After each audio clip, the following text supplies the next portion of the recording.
সাইদিকে দুনিয়া থেকে সরিয়ে দিতে নির্দেশনা দিয়েছিল ভারতের র। এবং সর্বশেষ জানাবো চরমোনাইকে নিয়ে বিএনপি জামায়াতের রশি টানাটানি। এতক্ষণ শুনছিলেন সংবাদ শিরোনাম, এবার বিস্তারিত। সাইদিকে দুনিয়া থেকে সরিয়ে দিতে নির্দেশনা দিয়েছিল ভারতের র। ভারতের গোয়েন্দা সংস্থা র সর্বোচ্চ আদালত থেকে ফাঁসির রায় কমিয়ে আমৃত্যু কারাদণ্ড দেয়া বিশিষ্ট ইসলামী চিন্তাবিদ ও বাংলাদেশ জামায়াতে ইসলামীর নায়েবে আমির দেলাওয়ার হোসেন সাইদির বিষয়ের বাংলাদেশের সাবেক প্রধানমন্ত্রী শেখ হাসিনার কাছে গোপন প্রতিবেদন দিয়েছিল বলে অভিযোগ উঠেছে। আর ওই প্রতিবেদনে সাইদির বিষয়ে দ্রুত পদক্ষেপ নেওয়া সংক্রান্ত এক নির্দেশনাতে বলা হয়েছিল, দেলাওয়ার হোসেন সাইদিকে যদি দুনিয়া থেকে না সরিয়ে দেওয়া হয় তাহলে যে কোনো সময় তার শেখ হাসিনা সরকারকেই ফেলে দেওয়া হতে পারে। কারণ বাংলাদেশের অধিকাংশ মানুষ সাইদিকে মন থেকে ভালোবাসেন এবং দল মত নির্বিশেষে তার রয়েছে ব্যাপক জনসমর্থনও। কাশিমপুর কেন্দ্রীয় কারাগার পার্ট 1 এর 1/3 নম্বর সেলে দীর্ঘদিন আটক থাকার সময়ে দেলাওয়ার হোসেন সাইদি তার জেল পার্টনার, ব্যক্তিগত খেদমতকারী ও বিভিন্ন সময়ে তার সেবায় নিয়োজিতদের কাছে ভারতের গোয়েন্দা সংস্থা র এর দেয়া গোপন প্রতিবেদন এবং শেখ হাসিনাকে নিয়ে নানা মন্তব্যের সময় তিনি এই কথা বলেছেন। এ সময় ফাঁসির আসামি বিএনপি নেতা সালাউদ্দিন কাদের চৌধুরী তার কথায় সায় দিয়ে শুধু বলেছিলেন, ঠিক বলেছেন ভাইজান, ইন্ডিয়ার চালে পড়েই শেখ হাসিনা ফাঁসির রায় দেওয়া শুরু হয়েছে। উল্লেখ্য 2023 সালের 13 আগস্ট দুপুরের দিকে দেলাওয়ার হোসেন সাইদিকে কাশিমপুর কেন্দ্রীয় কারাগার পার্ট 1 থেকে অনেকটা সুস্থ অবস্থায় গাজীপুরের তাজউদ্দিন মেডিকেল হাসপাতালে পাঠিয়েছিল কারা কর্তৃপক্ষ। এর আগে কারাগারের ডাক্তার সহকারী সার্জন ডাক্তার খালিদ মাহমুদ তার স্বাস্থ্য পরীক্ষা করে হাসপাতালে পাঠানোর পরামর্শ দিয়েছিলেন। কারা কর্তৃপক্ষের কথা মোতাবেক হাসপাতালে নেয়ার পর তার স্বাস্থ্যের অবনতি হয়। পরে ডাক্তাররা তাকে ঢাকার বঙ্গবন্ধু শেখ মুজিব মেডিকেল বিশ্ববিদ্যালয়ে পাঠানোর কথা বললে ওই রাতেই তাকে ঢাকায় পাঠানো হয়। শাহবাগের বঙ্গবন্ধু শেখ মুজিব মেডিকেল বিশ্ববিদ্যালয়ে নেয়ার পর চিকিৎসাধীন অবস্থায় পরদিন রাতে ডাক্তার তাকে মৃত ঘোষণা করেন। তার মৃত্যুর খবর ছড়িয়ে পড়লে হাজার হাজার ভক্ত হাসপাতালের সামনে ভিড় জমান এবং সুস্থ সাইদিকে পরিকল্পিতভাবে ইনজেকশন পুশ করে ইমরান এইচ সরকারের অনুসারী ডাক্তার মেরে ফেলেছে বলে অভিযোগ করতে থাকেন। এ সময় পরিস্থিতি নিয়ন্ত্রণে অতিরিক্ত পুলিশ মোতায়েন করা হয়েছিল। যদিও তার চিকিৎসায় নিয়োজিত প্রফেসর ডাক্তার SM মোস্তফা জামান সাংবাদিকদের প্রশ্নের উত্তরে বলেছিলেন, সাইদি সাহেবের হার্ট অ্যাটাকেই মৃত্যু হয়েছে, কিন্তু তার এই বক্তব্যকে কোনোভাবেই মেনে নিতে পারেনি সাইদি ভক্তরা। পরে ঢাকা ও তার গ্রামে একাধিক জানাজা নামাজের পর তাকে পারিবারিক কবরস্থানে দাফন করা হয়েছিল। যদিও এই ঘটনার 2 মাস পর 2024 সালের 1 অক্টোবর দেলাওয়ার হোসেন সাইদির ছেলে মাসুদ সাইদি সাংবাদিকদের কাছে বলেছিলেন, কারাগার থেকে সুস্থ সাইদিকে এনে পরিকল্পিতভাবে হত্যা করেছিল হাসিনা সরকার। কারাগারে 1/3 নম্বর সেলে যেভাবে কেটেছে সময়। কাশিমপুর কারাগার সংশ্লিষ্টরা নয়া দিগন্তের কাছে নাম না প্রকাশের শর্তে বলেছেন, মারা যাওয়ার আগে বেশিরভাগ সময় তাকে কাটাতে হয়েছিল কাশিমপুর কারাগার পার্ট 1 এর 1/3 নম্বর সেলের 3 নম্বর কক্ষে। ওই রুমের পাশেই থাকতেন ফাঁসি কার্যকর হওয়া বিএনপির স্থায়ী কমিটির সদস্য সালাউদ্দিন কাদের চৌধুরী।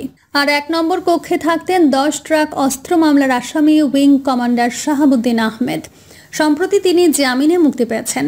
দেলাওয়ার হোসাইন সাইদির কারা জীবনের কিছু স্মৃতিচারণ করে খেদমতকারীদের একজন সম্প্রতি নয়াদিগন্তকে বলেছেন, আমার দেখা মতে হুজুর 5 ওয়াক্ত নামাজ আদায় করতেন, কোরআন তিলাওয়াত করতেন, প্রতিদিন মধ্যরাতে তাহাজ্জুদের নামাজ আদায় করতেন, জানামাজে বসে তাহাজ্জুদের নামাজ আদায় করতেন আর চোখের পানি ফেলতেন। ফজরের নামাজ আদায় করে তিনি ঘুমাতে যেতেন।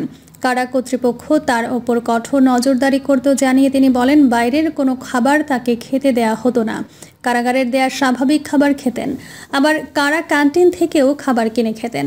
ব্যক্তিগত আলাপে তিনি অনেক কথাই শেয়ার করতেন জানিয়ে ওই খেদমতকারী নয়াদিগন্তকে বলেন, তিনি বলতেন, কোরআনের শিক্ষা ছড়িয়ে নিতে 55টি দেশে গিয়ে ইসলাম প্রচার করেছিলেন।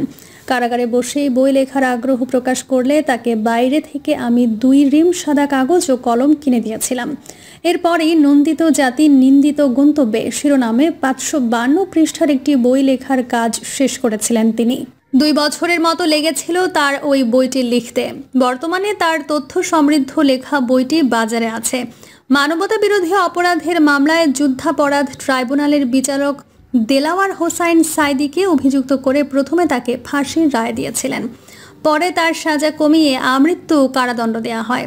এই মামলা দায়ের হওয়ার বিষয়ে তিনি কারাগারে থাকাবস্থায় কী ধরনের মন্তব্য করতেন জানতে চাইলে ওই খেদমতকারী অকপটে বলেন, আমার সাথে হুজুরের ব্যক্তিগত, পারিবারিক, রাজনৈতিক ও যুদ্ধাপরাধ মামলা এবং ইন্ডিয়ার কানেকশন সহ বিভিন্ন বিষয় নিয়ে একাকী অনেক সময় কথা হতো। তিনি বলতেন, আমার জনপ্রিয়তা দেখে ইন্ডিয়া যেমন ভয় পাইত তেমনই প্রধানমন্ত্রী শেখ হাসিনাও ভয় পাইত। আমি জানতে পেরেছি আমার বিষয়ে ইন্ডিয়া সরকারের গোয়েন্দা সংস্থা র শেখ হাসিনার কাছে গোপন প্রতিবেদন দিয়েছে।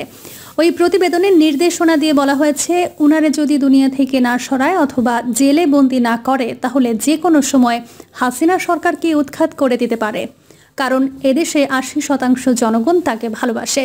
হুজুর এও বলেছিলেন, আমার যে এত জনসমর্থন এজন্যই ইন্ডিয়ার মাথা নষ্ট হয়ে গিয়েছিল।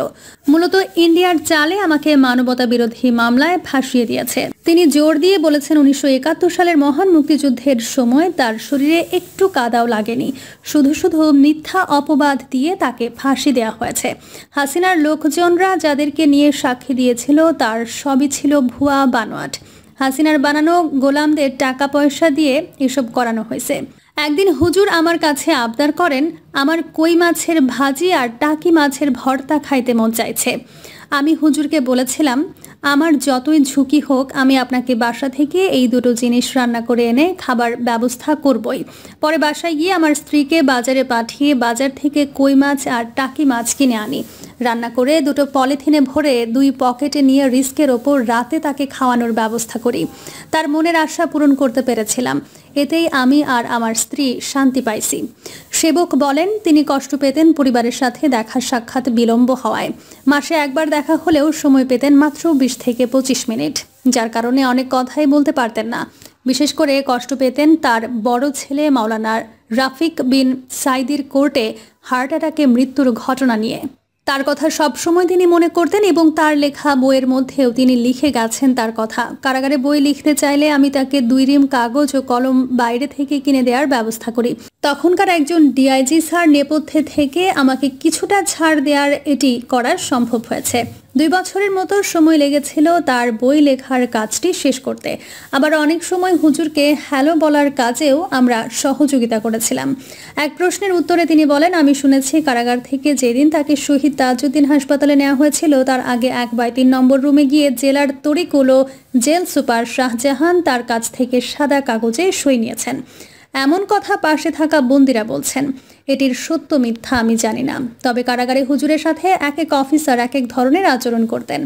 এখন তারা আসলেই হাসপাতালে নেওয়ার আগে সাইদি হুজুরের কাছ থেকে সাদা কাগজে সই নিয়েছিলেন কিনা বা নিয়ে থাকলে সেখানে কি লিখে নিয়েছিলেন তা জেলার ও জেল সুপার ভালো বলতে পারবেন। আর বলতে পারবেন তার পাশের সেলে থাকা 10 ট্রাক অস্ত্র মামলার আসামি শাহাবুদ্দিন ও হাসপাতালে থাকা পুরনো বন্দিরাই। হুজুরকে আমি প্রতিদিন হাত ধরে 1 ঘন্টা হাঁটাতাম, কারণ তিনি ছিলেন ডায়াবেটিসের রোগী। হার্ট অ্যাটাক নাকি পরিকল্পিত হত্যা? 2023 সালের 14 আগস্ট দিবাগত রাতে ঢাকার বঙ্গবন্ধু শেখ মুজিব মেডিকেল বিশ্ববিদ্যালয়ে হৃদরোগে আক্রান্ত হয়ে মারা গিয়েছিলেন মাওলানা দেলাওয়ার হোসাইন সাইদি। আসলেই কি তিনি হৃদরোগে আক্রান্ত হয়ে মৃত্যুবরণ করেছিলেন, নাকি তাকে কাশিমপুর কেন্দ্রীয় কারাগার পার্ট 1 থেকে বের করে পরিকল্পিতভাবে ওই সময় গণজাগরণ মঞ্চের নেতা ডাক্তার ইমরান এইচ সরকারের অনুসারী দলের ডাক্তার হিসেবে পরিচিত পাওয়া SM মোস্তফা জামানের দেয়া ভুল ইঞ্জেকশন পুশের পরেই তার মৃত্যু হয়েছিল কিনা তা নিয়ে নানা প্রশ্ন ঘুরপাক খাচ্ছে এখনও। ওই সময় অবশ্য এ নিয়ে ব্যাপক আলোচনা সমালোচনাও হয়েছিল। সাধারণ মানুষ ও সাইদি ভক্তরা তখনও এবং এখনও বিশ্বাস করতে পারছেন না দেলাওয়ার হোসেন সাইদির হৃদরোগে আক্রান্ত হয়ে মারা গেছেন। দেশের বেশিরভাগ মানুষ এখনও দাবি করছেন তাকে পরিকল্পিতভাবে ইঞ্জেকশন পুশ করে হত্যা করা হয়েছে, যেটাকে এক কথায় জেল কিলিং হিসেবে দাবি করছেন তারা। হাসপাতাল ও কারাগার সংশ্লিষ্টরা ধারণা করে বলছেন, বঙ্গবন্ধু শেখ মুজিবুর রহমান যেদিন হত্যাকাণ্ডের শিকার হয়েছিলেন সেই দিনটিকেই তার মৃত্যুর দিন হিসেবে কি বেছে নেওয়া হয়েছিল? প্রিয় দর্শক, এই ছিল এখনকার সর্বশেষ সংবাদ। আপডেট সব সংবাদ পেতে চ্যানেলটি সাবস্ক্রাইব করে বেল আইকনটি ক্লিক করে রাখুন।